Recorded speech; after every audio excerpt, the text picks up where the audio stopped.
Halo teman-teman, sekarang kita mau bahas mengenai pekerja bebas lagi nih ya. Jadi banyak orang bingung mengenai pekerja bebas di SPT tahunannya. Jadi langsung akan kita tutorial langsung nih SPT tahunan hari ini ya guys. Oke, jadi mengenai pekerja bebas, apa itu pekerja bebas dan siapa saja pekerja bebas ya. Jadi ciri-ciri dari pekerja bebas ya, ciri-ciri dari pekerja bebas adalah dia itu dipotong oleh perusahaan tuh 50%. Jadi dari penghasilannya, hanya 50% yang kena pajak. Itu ciri-ciri dari pekerja bebas, teman-teman ya. Nah, jadi kalau lu bekerja di sebuah perusahaan secara tidak tetap gitu ya, maka lu dapat bukti potong di mana brutonya dikalikan 50%, barulah dihitung pajaknya. Itulah ciri-ciri pekerja bebas. Oke? Sebenarnya ini bagus ya, guys. Sebenarnya ini bagus karena pajaknya lebih murah. Kalau lu pekerja biasa itu pajaknya kan full. Sedangkan kalau lu pekerja bebas, maka pajaknya itu tuh lebih lebih murah kan 50%. Jadi lebih enak sebenarnya. Jadi bruto hanya 50% yang kena pajaknya. Nah, siapa saja yang dianggap sebagai pekerja bebas? Contoh, agen asuransi, ya. Lu agen asuransi di sebuah perusahaan asuransi. Itu sudah jelas pekerja bebas ya.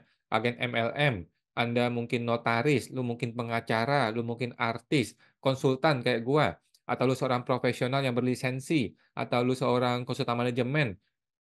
Pokoknya apapun elu, kalau lu bukan karyawan tetap di sebuah perusahaan, lu juga bukan karyawan tidak tetap, maka lu boleh dibilang pekerja bebas, oke?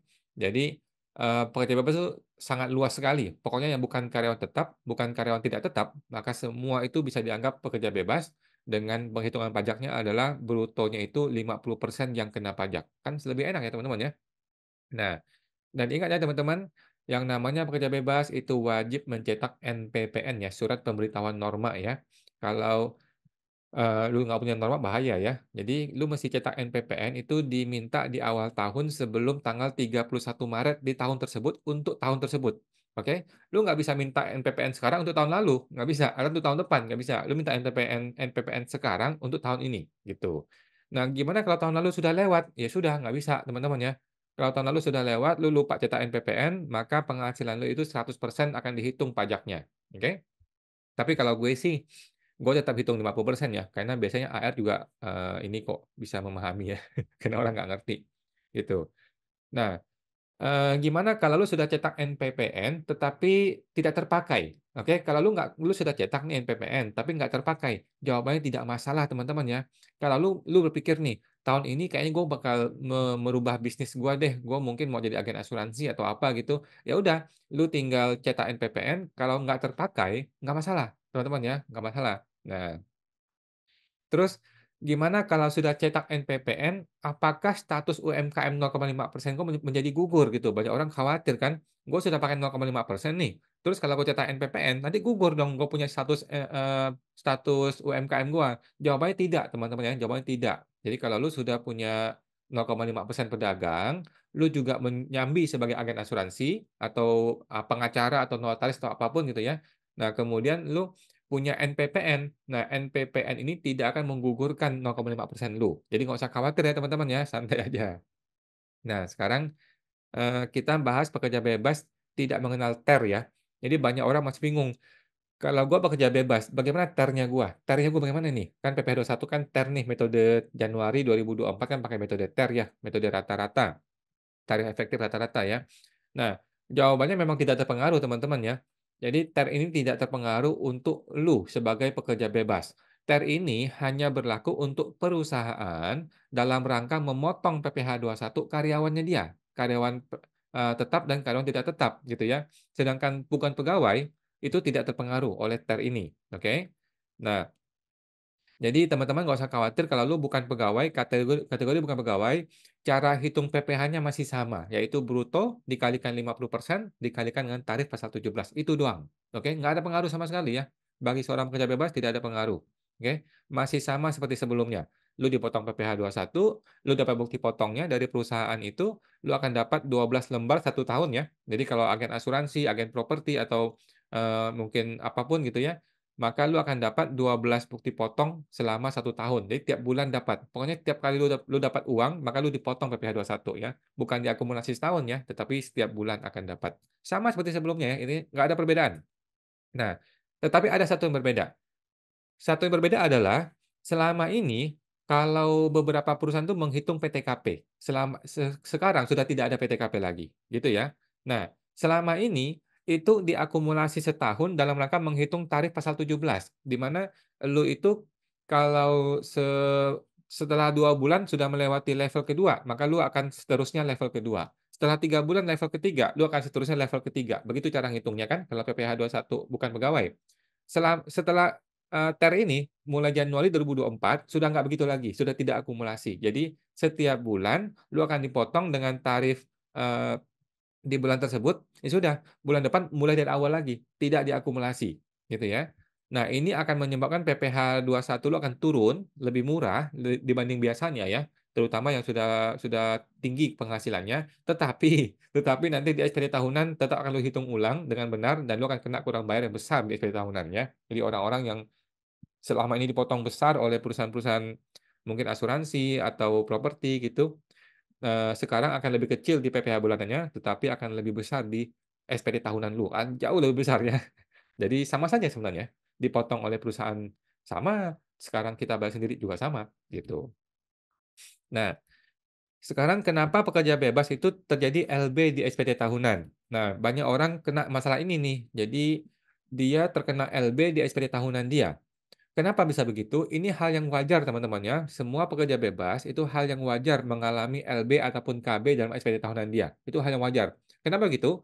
Karena pertama nih ya, di perusahaan itu dia tidak hitung PTKP. Kadang-kadang kan perusahaan kalau lu bukan pegawai tetapi tidak berkesinambungan, dia nggak hitung PTKP.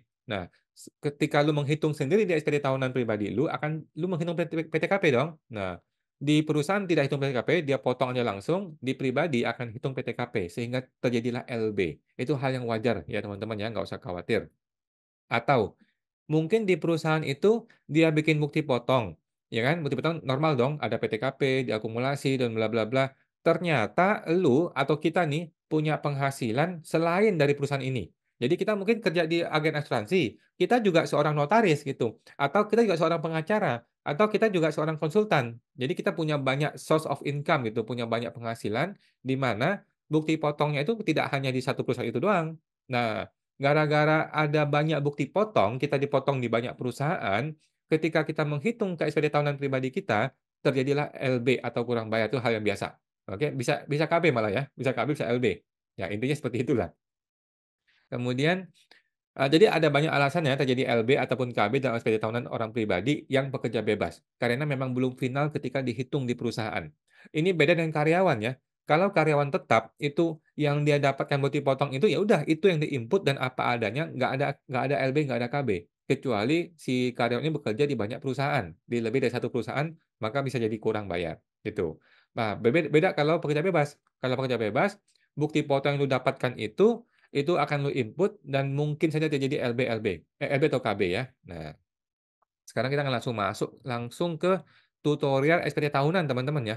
Langsung akan gue sharing tutorial SPT tahunan ya. Langsung gue share, mana dia? Jadi gue sudah bikin format SPT tahunan buat pekerja bebas ya. Langsung gue share aja. Nah, ini dia. Ini kan contoh teman-teman ya, contoh aja, ini SPT 2023 ya. Teman-teman ingat mesti klik pencatatan di sebelah kanan atas sini ya, jangan sampai klik pembukuan ya. Klik pencatatan di sini, selalu kita mulai SPT tahunan tuh dimulai dari lampiran 4, oke. Lampiran 4 itu apa? Harta, hutang, dan anggota keluarga, oke. Ingat ya teman-teman, kita selalu mulai SPT tahunan dari lampiran 4 ya. Anda harus ambil formulir yang 1770 yang polos, jangan yang S, jangan yang SS. Kalau lu kerja bebas ya. Bagian A itu adalah harta, bagian B hutang, bagian C itu daftar susunan anggota keluarga. Jadi kalau yang C ini kan lu tinggal tambahin istri atau anak ya, istri dan anak kalau mau diisi sesuai dengan kartu keluarga. Lu boleh isi juga bapak lu, mama lu juga boleh ya, karena kalau kita menanggung orang tua juga boleh. Nah, pertama harta nih. Anda tinggal isi nih harta di sini kan seperti biasa dong, isi harta, nama harta, tahun, harga, keterangannya ya. Kalau tabungan di sini. Nah, apakah tabungan perlu dirinci seperti ini nomor rekeningnya? Kalau gua dirinci teman-teman ya, nama banknya, nama nomor rekeningnya, gua perlu dirinci. Banyak orang berpikir, gua nggak mau rinci ah, nanti supaya orang pajak nggak tahu nomor rekening gue, gitu. Jawabannya sudah nggak zaman, teman-teman ya, sudah nggak zaman. Sekarang ini semua data keuangan kita sudah diketahui oleh pajak. Jadi sudah nggak zaman kita umpet-umpetan sama pajak, enggak. Sekarang zaman itu terbuka apa adanya ya, buka aja apa adanya semua ke pajak. Deposito, mungkin nomor beliatnya atau nomor rekeningnya. Nah, setara kas lainnya di sini juga boleh silakan. Saham, contohnya saham nih ya, ini contohnya Mirai Aset contohnya ya. Mirai Aset itu kan nama broker. Jadi kalau gua bukan per saham ya, tetapi per broker kalau gua di sini. Kalau lu per saham bisa pusing ya, bisa ada 100 saham pusing deh lu. Jadi kalau gua per broker. Contoh di sini 500 juta nama brokernya ya. Nah, kemudian hutang, kalau lu punya hutang KPR, hutang mobil. Nah, kalau kartu kredit gua nggak isi, gua hanya isi hutang yang jelas-jelas ada barangnya, motor, mobil, properti, KPR, yang gitu-gitu ya. Kemudian selanjutnya, nah klik di sini selanjutnya, klik satu kali. Nah, ini adalah lampiran 3, kan tadi lampiran 4, sekarang lampiran 3 ya. Di dalam lampiran 3 ada bagian A, bagian B, bagian C, oke. Bagian A ini adalah pekerjaan dari penghasilan dari PPh final ya. Penghasilan DP final, kita lihat nomor satu itu adalah deposito. Nah, kalau lu mengisi deposito, maka otomatis ada bunga deposito, ya kan? Nah, di sini bunga deposito, anggaplah 3 juta di sini. Apakah perlu bukti potong dari bank? Boleh kalau ada, tapi kalau nggak ada nggak usah. Oke? PPh terhutangnya berapa? 20% ya. Biasanya 20% ya PPh terhutangnya. Nah, kemudian nomor 3 penjualan saham di bursa efek. Nah, teman-teman, ini adalah nilai sell, nilai jual, semua saham elu di tahun 2023. Di satu tahun semua nilai sell, teman-teman ya. Bukan nilai saham Anda ya, bukan nilai saham lu, bukan nilai portofolio saham lu, bukan nilai keuntungan saham lu, tetapi nilai sell atau nilai jual seluruh nilai saham selama satu tahun. Tampilkan di sini. Kalau kita perhatikan tadi ya, sebelumnya, saham kita kan cuma ada 500 juta, tetapi kok bisa ada nilai sell-nya, kok bisa nilai sell sampai 2M? Nah, itulah dia itulah dia. Nilai sell bisa sampai 2M eee, gara-gara ini adalah nilai sell ya, nilai jual, bukan nilai portofolio. Dan nilai penjualan ini tidaklah mencerminkan keuntungan, teman-teman ya, jangan salah ya. Nah, sekarang PPh terhutang ini 0,1% ya, PPh final atas saham. Nah, selanjutnya kalau ada diisi, kalau nggak ada nggak usah. Nah, paling bawah nomor 16 ini adalah kalau Anda seorang pedagang UMKM. Kalau lu pedagang UMKM bayar 0,5%, maka lu isi di sini, centang sini nih ya. Nah, PP23, PP55 nih, centang satu kali, nah maka dia muncul. Kalau nggak centang, dia hilang. Oke? Kalau lu centang, maka di atas ini muncul nih, di sini nih.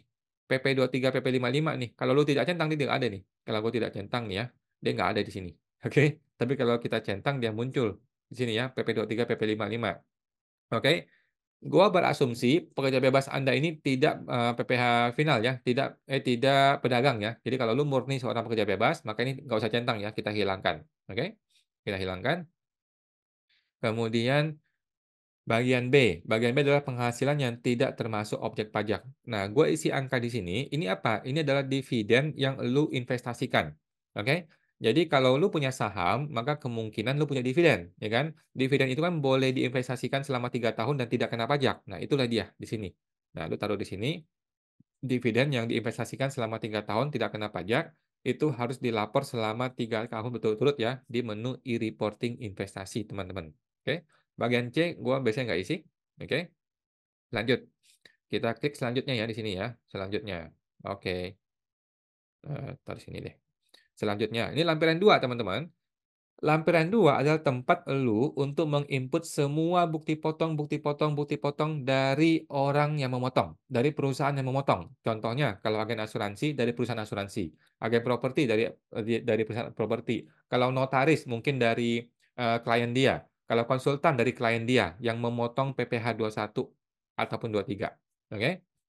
Nah, di sini nama pemotong lu isi kan, nama nama PT-nya ya. Kalau lu asuransi PT Prudensial atau PT Allianz atau PT apa gitu. NPP pemotong di sini ya, taruh sini NPP pemotong. Nah, nomor bukti potong taruh sini. Nomor bukti potong kalau kita perhatikan nih ya, 1.3 strip 01 ini bulan, teman-teman. Kemudian titik 23 ini tahun. Oke. Jadi cara kita menyusun nyusun bukti potong adalah begini ya. 01 ini bulan, 23 ini tahun. Terus 02 ini bulan lagi, ini 03 bulan. Oke. Nah, tanggal bukti potongnya biasanya sesuai dengan akhir bulan tersebut. Gitu ya, teman-teman ya.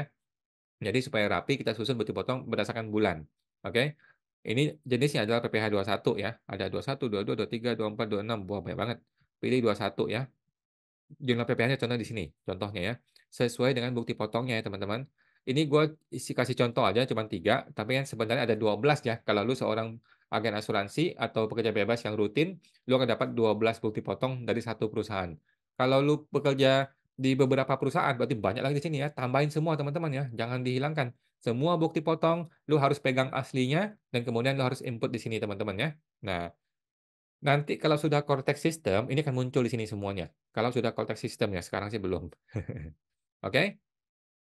Nah, isi semua di sini bukti potong. Kita klik selanjutnya ya, lampiran satu. Lampiran satu ini kosong ya teman-teman ya.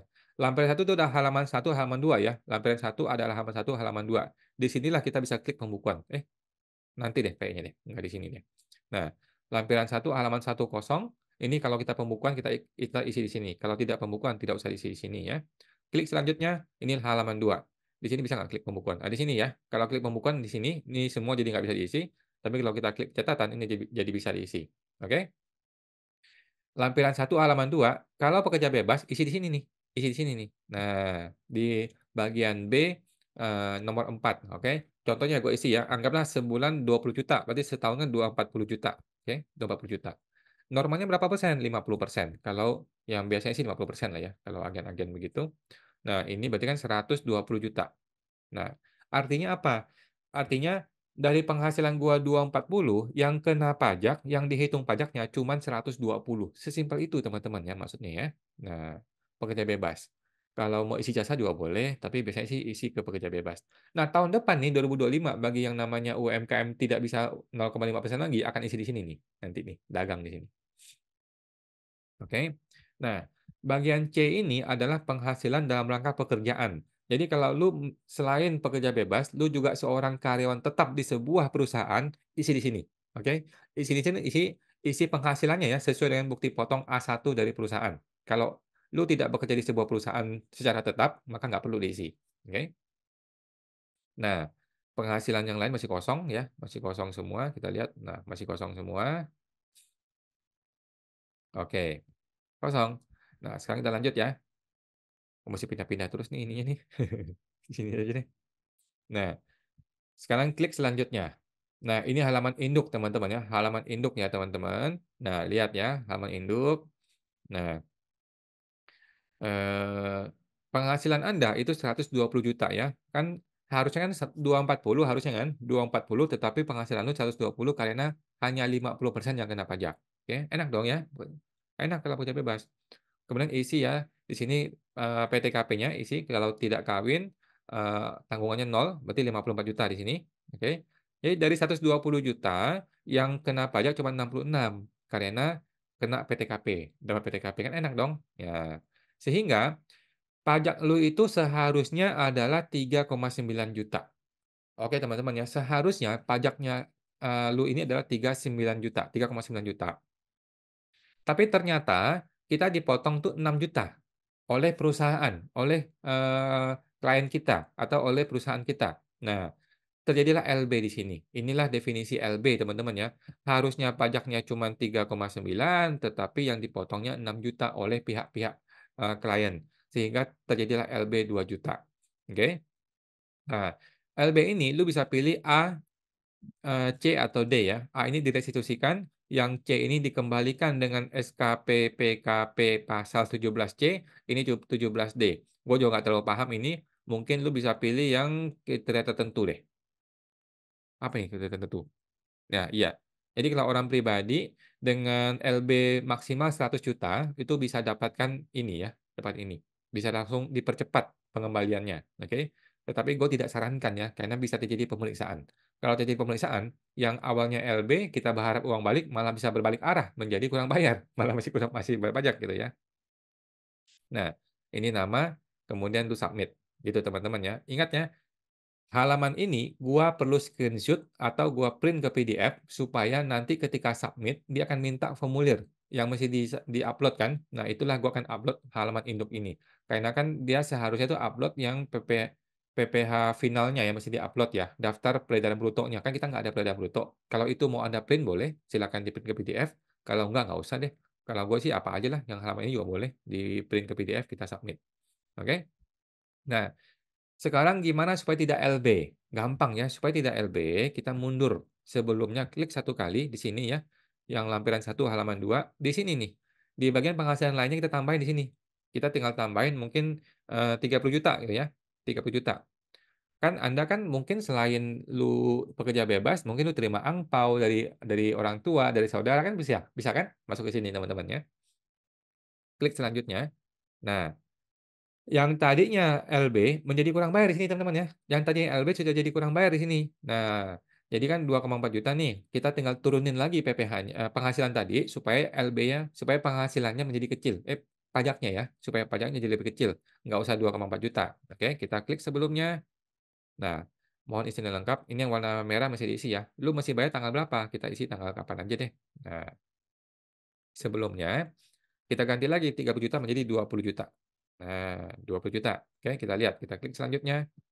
Yang tadinya masih bayar 2,4 juta menjadi 500.000. Oke, kalau masih keberatan, Anda tinggal turunin lagi nih, 20 juta kita turunin lagi 10 juta deh. Selanjutnya, maka yang terjadi LB lagi nih, LB 600.000. Oke, kita naikin lagi berarti ya. Begini caranya teman-teman, memang begini ya. Kalau lu tidak mau restitusi ya begini. Kalau mau restitusi ya oke langsung. Oke, klik selanjutnya. Nah, 150.000, oke. Kalau 150.000 masih oke lah ya. Nah, tinggal kita klik di sini, Anda tinggal bayar aja.